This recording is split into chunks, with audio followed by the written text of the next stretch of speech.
ఓం శ్రీకృష్ణ జగద్గురు పరబ్రహ్మణే నమ. ఓం నమో శ్రీ వేదవ్యాసాయ నమ. ఓం మద్గురు శ్రీ పూర్ణానంద స్వామినే నమ. ఓం శుక్లాంబరధరం విష్ణుం శశివర్ణం చతుర్భుజం ప్రసన్నవదనం ధ్యాయేత్ సర్వవిఘ్నోపశాంతయే. ఓం వ్యాసాయ విష్ణురూపాయ వ్యాసరూపాయ విష్ణవే నమో వై బ్రహ్మనిధయే వాసిష్ఠాయ నమో నమః. ఓం నారాయణం నమస్కృత్య నరం చైవ నరోత్తమం దేవీం సరస్వతీం వ్యాసం తతో జయముదీరయేత్. శ్రీ భగవద్గీత కర్మ సన్యాస యోగము. ఎవడైతే వెలుపల ఉన్నటువంటి శబ్దస్పర్శ రూపరసగంధాది విషయాలను వెలుపలకే నెట్టివేసి లోపల ఎటువంటి సమయంలో కూడా ప్రవేశించనీయకుండా చూపును భ్రూమధ్య ప్రదేశంలో నిలిపి ఆ యొక్క నాసికాపుటాల యందు సంచరించేటువంటి ప్రాణవాయువు అపానవాయువులను సమంగా చేసి ఇంద్రియాలను మనస్సుని బుద్ధిని నిగ్రహించి ఇచ్ఛా భయక్రోధాలు లేనటువంటి వాడై మోక్షము పట్ల ఆసక్తి కలిగి ఆత్మతత్వాన్నే మననం చేసేటువంటి వాడై ఉంటాడు. అటువంటి వాడు ఎల్లప్పుడూ కూడా ముక్తుడే అవుతాడు కదా. అంటే శబ్దస్పర్శ రూపరసగంధాది మొదలైన విషయాల యొక్క క్షేత్రము ఎక్కడిది? బహిప్రపంచము. జీవుని యొక్క అంతరక్షేత్రమైనటువంటి హృదయమునందు ప్రవేశించడానికి వానికి హక్కేమైనా ఉన్నదా? శబ్దాది విషయాదులకి లేదు అని విఘ్నుడు ఆలోచన చేసి అవి ఎక్కడ ఉన్నవో అక్కడే ఉండుగాక అని నిశ్చయించాలి. బాహ్యమైన విషయాలను లోపలికి రానియకూడదు. ఒకవేళ వచ్చినా కూడా ప్రయత్నపూర్వకంగా బయటికి నెట్టివేయాలి. అవివేకి అయితే ఏం చేస్తాడు? వాటిని స్వేచ్ఛగా లోపలికి రానిస్తాడు. దాని ఫలితంగా విషయాల పట్ల లాలసతోటి ఉంటాడు. ఆ యొక్క సంసారములు అంటే జన్మజర మరణాలలో పడి ఆ గోతిలో పడిపోతూ ఉన్నాడు. కాబట్టి వివేకి ఇంద్రియాల యొక్క ద్వారము దగ్గర మనసు యొక్క ద్వారము దగ్గర కూడా కావలి ఏర్పాటు చేసి లోనికి పోకూడదు అనే విషయాలను ఆదేశిస్తూ దృశ్య రూపమైనటువంటి ఇతర ప్రదేశంలో ఉండేటువంటి ఇంద్రియం యొక్క అర్థాలను తన యొక్క హృదయ సామ్రాజ్యంలోనికి రానియకుండా ఎల్లవేళలా జాగరూకత కలిగి ఉండాలి. ఈ ప్రకారంగానే ఈ శబ్దాది బాహ్య విషయాలను నిరోధించి ధ్యాననిష్ఠుడైనటువంటి వాడు దృష్టిని ఆ యొక్క భ్రూమధ్యమనందే నిలిపి ఉంచుతాడు. దీనినే కదా ఖేచరీ ముద్ర. ఖే అంటే ఆకాశము, అంటే ఆకాశమునందు చరించేటువంటి ముద్ర అని చెప్తారు. ఆ విధంగా ధ్యానం చేసేటువంటి వాడు కండ్లు తెరిచి ఉన్నాడా చుట్టూ ఉన్న వస్తువులు కనబడతాయి. దాని వలన చిత్తము అనేది విక్షేపం కలుగుతుంది. ధ్యానము చక్కగా చేయలేడు. కండ్లు మూసుకున్నాడా నిద్రలో అంటే తమస్సులో పడిపోయే ప్రమాదం ఉన్నది. కాబట్టే అతడు ఏం చేస్తాడు? మధ్య మార్గాన్ని చేపడతాడు. నిమీలిత నేత్రుడై అరకన్ను వేసి భ్రూమధ్యమున దృష్టి నిలిపి ధ్యానిస్తూ ఉంటాడు. భ్రూమధ్యము అన్నప్పుడు రెండు కనుబొమ్మల నడుమ అని కదా అర్థము. అక్కడ ఆజ్ఞాచక్రము అనేది కూడా ఉన్నది. నేత్రాలకు అతి సమీపమున ఉండడం బట్టి భ్రూమధ్యస్థానమున దృష్టిని నిలిపి ధ్యానించడం అనేటువంటిది సాధకునికి చాలా అనుకూలమైనటువంటి విషయంగా ఉంటుంది. అయినప్పటికీ కూడా కొంతమంది ఏం చేస్తారంటే నాసికము యొక్క చివరి భాగమున అంటే నాసికము యొక్క అగ్రభాగంలో కొందరు హృదయస్థానమునందు పెట్టుకుంటారు దృష్టి, మరి కొందరు సహస్రారమునందు కూడా దృష్టిని నిలిపి ధ్యానిస్తారు. ఎవరికి ఎలా అనుకూలమో అలా చేసుకోవచ్చు. ఇదంతా దేనికి అంటే చిత్తం బయటికి వెళ్ళకుండా మరి వాని యొక్క చిత్తం అనేటువంటిది ఏకాగ్రత చెదరకుండా ఉండడానికే ప్రధానంగా ఇటువంటి దానిని చేస్తూ ఉంటారు. సామాన్యంగా జనుల యందైతే ప్రాణవాయువు అపానవాయువులు సమంగా ప్రవహిస్తాయా అంటే ఎప్పుడూ కూడా ఎక్కువ తక్కువలతోటి ఒకటి ఎక్కువైతే ఒకటి తక్కువగా ప్రవహిస్తూ ఉంటుంది. కానీ సమస్థితిలో సమానంగా ప్రవహించదు. అందుకే ప్రాణాయామం యొక్క అభ్యాసము చేత వానిని క్రమరీతిగా పోయేలాగన చేయడం అనేటువంటిది ఆరోగ్యానికి, చిత్తము ఏకాగ్రంగా నిలపడానికి కూడా అవసరమైన విషయం కదా. కాబట్టే ప్రాణాయామము అంటే ప్రాణాయామము అంటే ప్రాణము యొక్క నడక, ఆ ప్రాణవాయువు అపానవాయువుల యొక్క నడకను గురించి తెలియజేసేటువంటిదే ప్రాణాయామము. ఈ ప్రాణాయామము అనేటువంటిది అష్టాంగ యోగాల యందు ఒకానొక భాగంగా చేర్చబడింది. మనకు అష్టాంగ యోగాలు అన్నప్పుడు యమము, నియమము, ఆసనము, ప్రాణాయామము, ప్రత్యాహారము, ధ్యానము, ధారణ, సమాధి అనేటువంటి 8 రకాలైనటువంటి యోగాలలో ఈ అష్టాంగ యోగాలలో ఈ ప్రాణాయామము అనేటువంటిది 4వ దానిగా పరిగణించబడి, ఇది మనస్సుని నిగ్రహించేదానికి ఒకంత సహాయకారిగా, ఈ ప్రాణవాయువును నిగ్రహిస్తే మనస్సును కూడా నిగ్రహించవచ్చు అనేటువంటి దానికి సహాయకారిగా ఈ ప్రాణాయామాన్ని మహనీయులు ఈ యొక్క దీనిలో చేర్చారనమాట. ఎందుకు అంటే మనోనిగ్రహానికి ఇది కూడా సహాయకారి అని. అందుకే ఇది ప్రాణానికి మనస్సుకి కూడా అత్యంతమైన సన్నిహితమైన సంబంధం ఉన్నది కదా. ఒకదానిని నిరోధిస్తే మరొక దానికి నిరుద్ధమవుతుంది, ఒకటి నిగ్రహించబడితే ఇంకొకటి నిగ్రహించబడుతుంది. కాబట్టి అతి సూక్ష్మమైన మనసును నిగ్రహించాలి అంటే కొంత సహాయకారిగా ఉండడం కోసం ప్రాణాయామమును శాస్త్రాల యందు మహనీయులు విధించి ఉన్నారు. ఈ ప్రాణవాయువు అపానవాయువులను సమంగా ప్రవహింపజేయడమే కదా మనస్సు కూడా చపలత్వాన్ని వదిలి ఏకాగ్రతను పొందగలుగుతుంది అని చెబుతూ, ఏతేంద్రియ మనోబుద్ధి అంటే ఇంద్రియాలు, మనస్సు, బుద్ధి. ఇంద్రియాలు అన్నప్పుడు అంతరేంద్రియాలు, పంచప్రాణాలు, జ్ఞానేంద్రియాలు, పంచతన్మాత్రలు, కర్మేంద్రియాలు. ఒక్కొక్కటి 5 5 25 తత్వాలు. కాబట్టి ఈ అంతరేంద్రియాలు అంటే జ్ఞాత, మనసు, బుద్ధి, చిత్త, అహంకారాలు. మరి పంచప్రాణాలు అంటే సమానవాయువు, వ్యానవాయువు, ఉదానవాయువు, ప్రాణవాయువు, అపానవాయువు. అంతేకాదు జ్ఞానేంద్రియాలు లేదా పంచేంద్రియాలు అంటే శ్రోతము, త్వక్కు, చక్షు, జిహ్వ, ఘ్రాణము. పంచతన్మాత్రలు శబ్దము, స్పర్శము, రూపము, రసము, గంధము. మరి కర్మేంద్రియాలు వాక్కు, పాణి, పాద, గుహ్య, పాయువు అనేటువంటి ఈ 5 25 తత్వాలు అనేటువంటివే కదా ఇంద్రియాలు. ఈ ఇంద్రియాలకి జ్ఞాత ప్రధానమైనటువంటి వాడు జీవుడు అని చెప్పబడతాడు. ఈ జీవునికి అంటే మనసు, బుద్ధి ఏ విధంగా అంటే బాగా అందుబాటులో అతి సామీప్యమున ఉండేటువంటివి. వీటినన్నింటినీ కూడా సాధకుడైనటువంటి వాడు ఏం చేస్తాడు అంటే ఈ ఇంద్రియాలను, తన మనస్సుని, తన బుద్ధిని సాధకుడైనటువంటి వాడు తన యొక్క అదుపులో ఉంచుకోవాలి. అని అవి చెప్పినట్లుగా తాను ఆడకూడదు, అంటే తాను చెప్పినట్లుగా అవి నిగ్రహించబడాలి అని తాను చెప్పినట్లుగా అవి నడుచుకోవాలి. ఇదే కదా ఇంద్రియాలను నిగ్రహించడం అనేటువంటిది. అజ్ఞాని వానికి దాసానుదాసుడే ప్రవర్తిస్తాడు. ఇంద్రియాలు ఏ విధంగా ఎక్కడికి బరిగెడితే తాను అక్కడికి వెళ్ళిపోతాడు. ఈ విధంగా దాసుడే ప్రవర్తిస్తాడు అజ్ఞానముతో నిండినటువంటి వాడు. జ్ఞాని ఏం చేస్తాడు? వాటిని నిగ్రహిస్తాడు, ఇంద్రియాలను తన యొక్క వశమునందు ఉంచుకుంటాడు. వాస్తవానికి తాను వాటి అన్నింటికీ కూడా పైన ఉన్నటువంటి ఆత్మయే కానీ లోబడి ఉన్నటువంటి వస్తువైతే తాను కాదు కదా.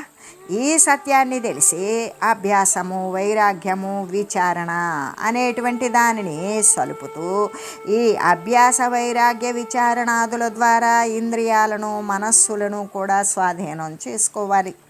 అందుకే మోక్షపరాయణ ఏ విధంగా అంటే అజ్ఞానులు ఏ విధంగా ఉంటారు? మోక్షపరాయణులై ఉంటారా? ఉండరు, భోగపరాయణులై ఉంటారు. ఈ యొక్క ప్రాపంచక సంబంధమైన ప్రకృతిలో ఉత్పన్నమైనటువంటి ఆ అనుభవయోగ్యములైనటువంటి సుఖాలను కోరుతూ దుఃఖాలను పొందుతూ భోగపరాయణులై ఉంటారు. అదే ముముక్షువులు అయితే మోక్షము చెందాలి అనుకునేటువంటి వారైతే ఎలా ఉంటారు? ఎల్లవేళలా కూడా మోక్షపరాయణులై మోక్షాన్ని గురించే ఆలోచన చేస్తూ చింతిస్తూ స్మరిస్తూ దానికోసమే ప్రయత్నం చేస్తూ అలా వర్తిస్తూ ఉంటారు అని చెబుతూ, కైవల్యం ప్రాప్తి కోసం ఎవడైతే మోక్షతత్వాన్ని పొందాలి అనుకునేటువంటి వాడు, కైవల్యాన్ని ప్రాప్తింపజేసుకోవడం ప్రయత్నించేవాడు తీవ్రతరమైనటువంటి ముముక్షత్వము అనేది అత్యవసరం కదా. ఎందుకంటే మోక్షం కోసమే పరితపించేటువంటి వారికి మాత్రమే మోక్షలక్ష్మి మరి సంప్రాప్తిస్తుంది. ఎప్పుడు నేను బంధము నుండి విడిపడతానా, ఎప్పుడు ఈ పుట్టుక చావు ఇవి శాశ్వతంగా నశించిపోయి జనన మరణ రహితమైనటువంటి శాశ్వత పదవి నాకు ఎప్పుడు సంప్రాప్తిస్తుంది అనే తీవ్రమైన ఆవేదనతో పరితపించేటువంటి వానికి ముక్తి అనేటువంటిది దరిదాపునే ఉంటుంది.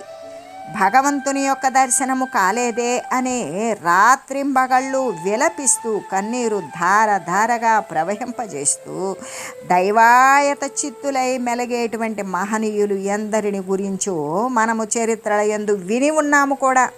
భక్తులు, భక్తి ధురంధరులు, ఆత్మపరాయణ నిష్ఠులు అయినటువంటి వారు ఒక్కొక్క క్షణము దాటిపోతే ఈ క్షణము వ్యర్థమైంది, నేను ఆ పరమాత్మ తత్వాన్ని పొందలేకపోయాను అని బాధపడేటువంటి మహనీయులు మన చరిత్రల యందు ఎంతోమంది భక్తాగ్రగేసరులు ఎంతోమంది విషయాల గురించి మనం విని ఉన్నాం. వారే కదా మోక్షపరాయణులు అని చెప్పడం. అటువంటి వారు ముక్తి సాధనాలను అతి శ్రద్ధాభక్తులతో ఆచరిస్తూ ఉంటారు. ఎందుకు అంటే వాడు భగవంతుని దర్శనం కాలేదే అని రాత్రింబగళ్ళు కూడా విలపిస్తూ ఉంటాడు. అంతేకాదు దైవం యొక్క సామీప్యాన్ని కోరుతూ ఉంటాడు. దైవస్వరూపము తాను ఎప్పుడవుతాడా అని దైవము పట్ల మరి దత్తమైనటువంటి చిత్తము కలిగిన వారే ఉన్నటువంటి మహనీయులు ఎంతోమంది ఉన్నారు అనేటువంటివి. అంటే దైవం యొక్క భగవంతుని దర్శనము కోసము, దైవ సామీప్యము కోసము బాధపడుతూ విలపిస్తూ కన్నీరు గారిస్తూ సంతప్తమైన హృదయముతోటి దైవాయత చిత్తులై మెలగేటువంటి మహనీయులను గురించి మనము అనేక కథలు, చరిత్రలు, ఇతిహాసాల యందు విని ఉన్నాము. వారే కదా మోక్షపరాయణులు. మోక్షాన్ని గురించి తీవ్రతరంగా ప్రయత్నం చేసేటువంటి వారు. అటువంటి వారు మాత్రమే ముక్తి సాధనాలను అతి శ్రద్ధ, అతి భక్తితోటి ఆచరిస్తూ ఉంటారు అనే ఈ దైవం యొక్క సామీప్యము కోసము మనం ఒక ఉపమానాన్ని తెలియజేసుకుందాం. ఒక గ్రామంలో ఒక ధనికుడు ఉన్నాడు. అతడు గొప్ప లక్షాధికారి. జీవితమంతా కూడా చెమటగార్చి సంపాదించి లక్షలు గడించాడు. ఆయన అట్లా లక్షలు కోట్లు గడించే సమయం తెలియబడకుండానే కొంతకాలానికి ఆయనకి ముసలితనం అనేటువంటిది వచ్చింది. ఎందుకు అంటే సంపాదనలో పడిపోయినప్పుడు తన యొక్క ఆయు పరిమాణం తగ్గిపోతుందేమో అనేటువంటి గుర్తు ఉండదు. ఆ విధంగా తెలియబడకుండానే అతనికి ముసలితనం దాపురించింది. ఎటువంటి వానికైనా సరే శరీరము అనేటువంటిది తన ధర్మాన్ని నెరవేరుస్తుంది కదా.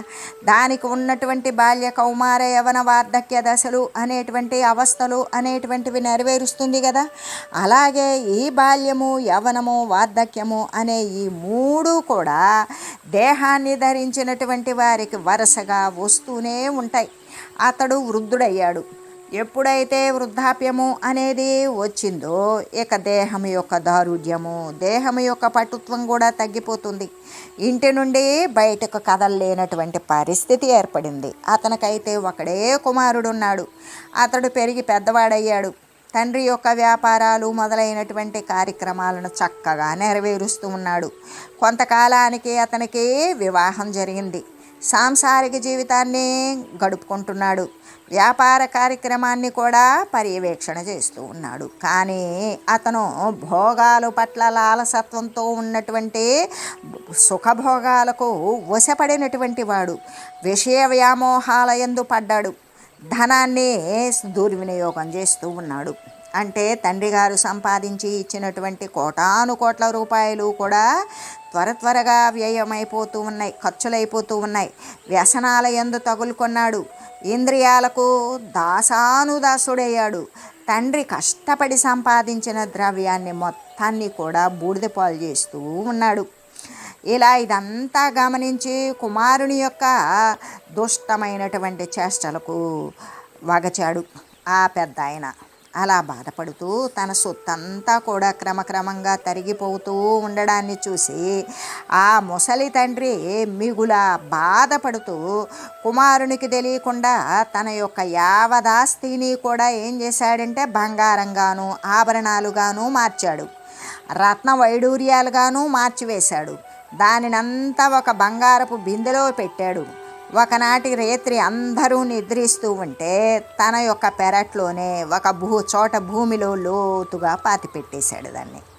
కాలచక్రమేమో రివ్వుని తిరిగిపోతోంది కదా.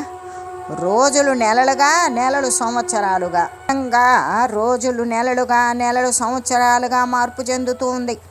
ఇలాగా ఒకనాడు ఆ శ్రీమంతుడైన వృద్ధునికి తీవ్రమైనటువంటి వ్యాధి తగులుకుంది. ఎన్నో మందులు వాడారు, ఎందరో వైద్యులు వచ్చారు, వారికి తోచినటువంటి సేవలను ఉపచారాలను చేశారు. కానీ రోగమైతే తగ్గలేదు. ఇంకా కూడా పైపెచ్చు అది పెరుగుతూనే ఉంది. అసలే ముసలితనం, అందులో తీవ్రతరమైనటువంటి అనారోగ్యం, అదే జబ్బు. ఆ రుగ్మత కాబట్టి ఇంకా ఎక్కువ కాలం జీవించలేను అని ఆ పెద్ద ఆయన నిర్ణయించుకున్నాడు. తాను సంపాదించిన ధనమంతా కూడా బంగారు రూపంలో దొడ్డిలోనే తన యొక్క పెరట్లోనే ఉన్నట్లుగా కుమారులకు తెలియజేయాలి అనుకున్నాడు.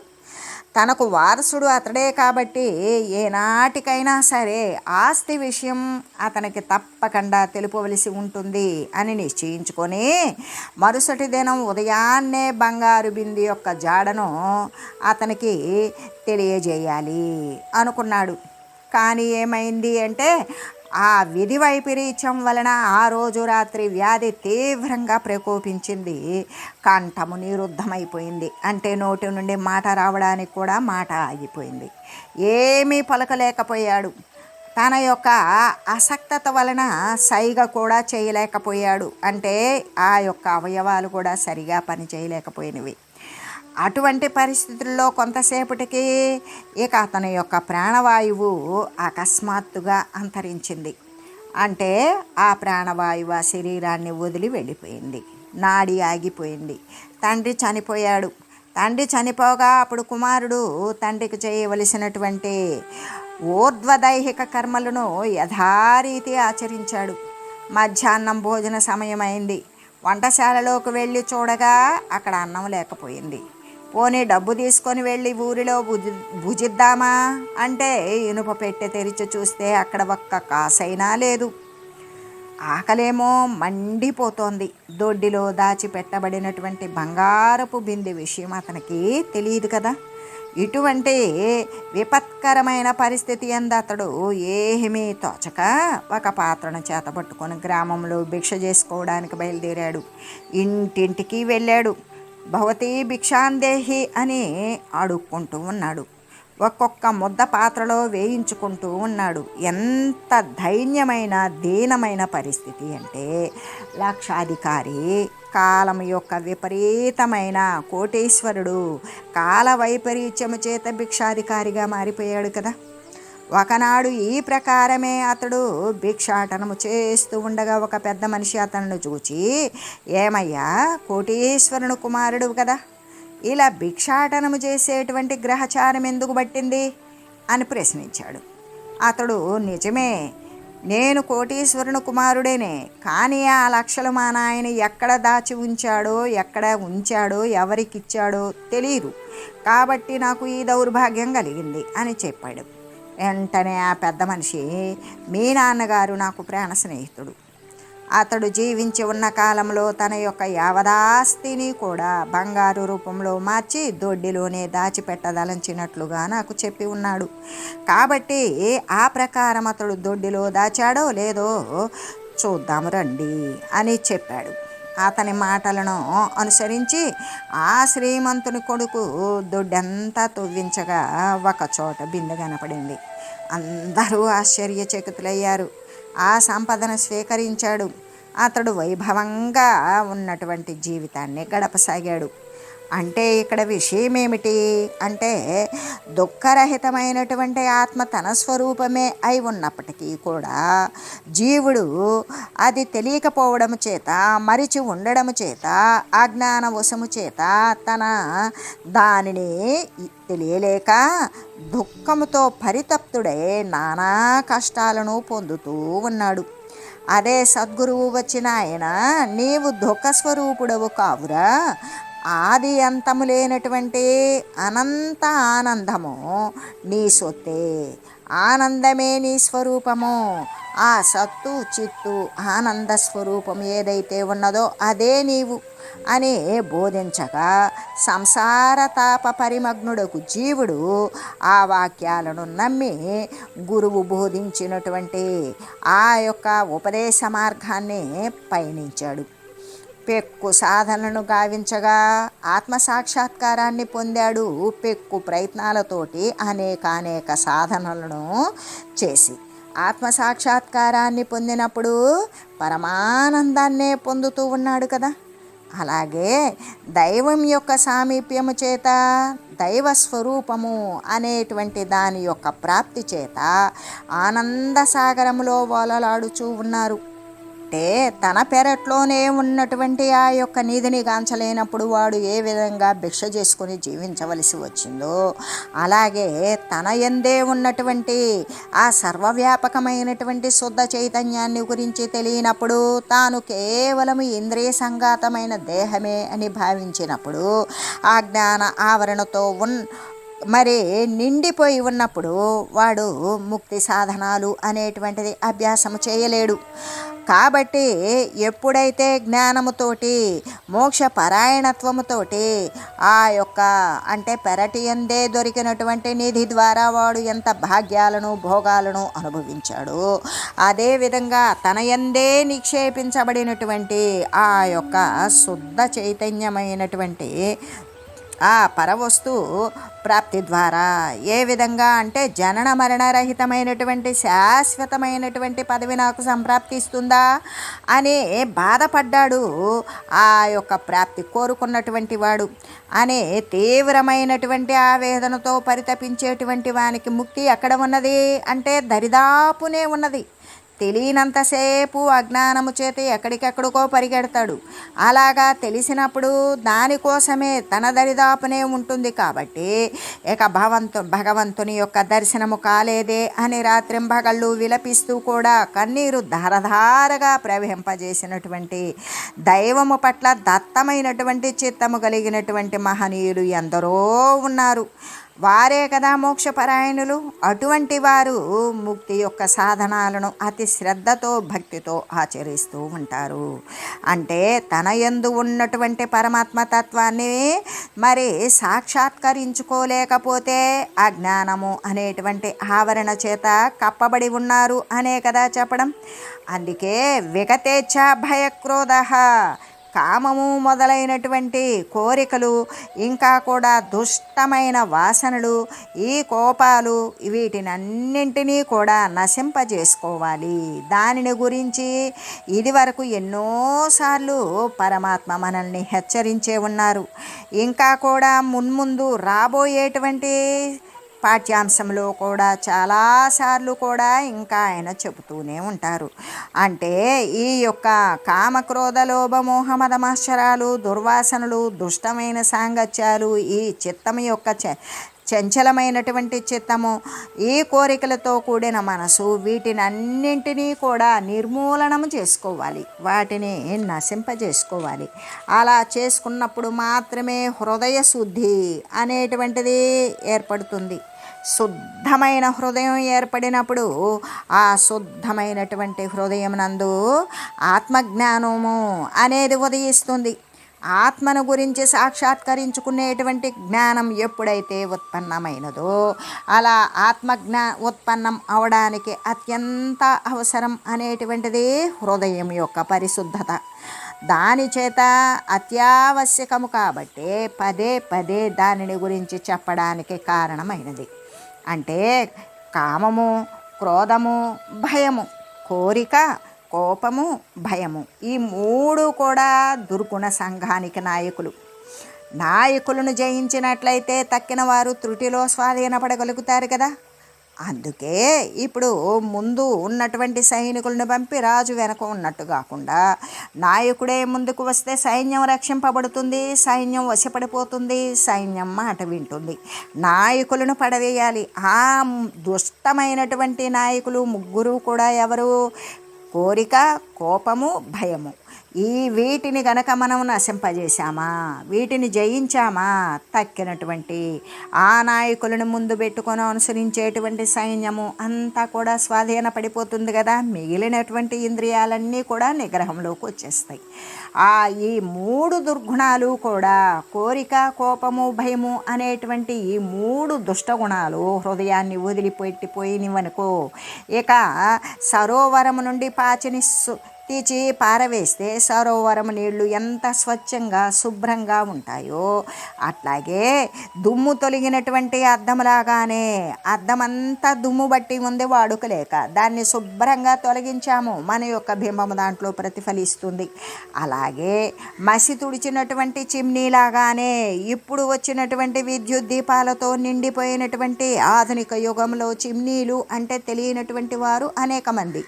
ఎందుకు అంటే కిరోసిన్ దీపాలు, మరి చమురు దీపాలు పెట్టుకున్నటువంటి వారు చిమ్నీ అంటే గాలికి ఆ దీపం కొండెక్కకుండా ఆరిపోకుండా ఉండడం కోసం చుట్టూ ఒక చిన్న గ్లాసు అద్దంతో తయారు చేయబడినటువంటి దానిని ఏర్పాటు చేసేవాళ్ళు.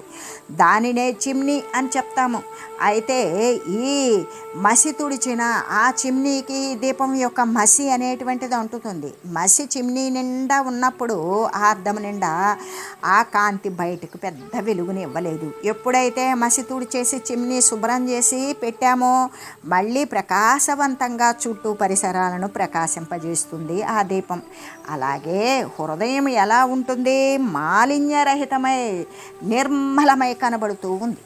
ఆ నిర్మలమైనటువంటి హృదయమునందే కదా జ్ఞానము అనే సూర్యుడు ఉదయిస్తూ ఉన్నాడు అని తెలియజేస్తూ, ఓం మంగళం పావన గీతా మాతా జయ మంగళం భక్తజనావని బంధ విమోచనే భవభయహారిణి భవ్యదాయిని మంగళం.